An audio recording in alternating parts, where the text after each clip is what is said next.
আমরা সবাই জানি ঢাকা শহরে দিনকে দিন মানুষ বাড়ছে। প্রায় 4,42,00,000 মানুষের বসবাস এই শহরে। জীবিকার তাগিদে প্রতিদিন বিভিন্ন জায়গা থেকে সাধারণ মানুষ আসছে, বিভিন্ন পেশা শ্রেণীর মানুষ আসছে। সবুজায়নের এক সময় এই সবুজ ঘেরা ঢাকা এখন কংক্রিটের শহরে পরিণত হয়েছে।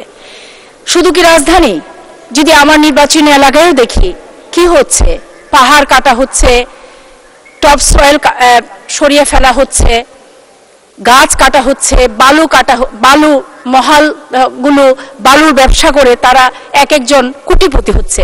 কিন্তু সাধারণ মানুষ আজকে বিপর্যস্ত, অসহনীয় গরম, তাপমাত্রা সহ বিভিন্ন রকমের রোগ বালাইয়ের কারণে।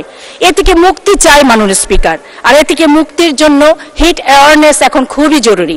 সামনে বর্ষা আসছে মাননীয় স্পিকার, আমরা বর্ষায় অনেকে বৃক্ষরোপণ করব।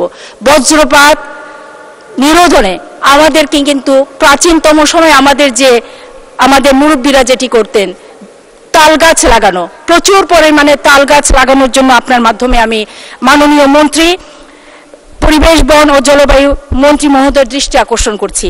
বিষয়টি জনগুরুত্বপূর্ণ বিধায় এটিকে গুরুত্ব আরোপ করে ব্যবস্থা নেওয়ার জন্য আপনার মাধ্যমে অনুরোধ জানাচ্ছি।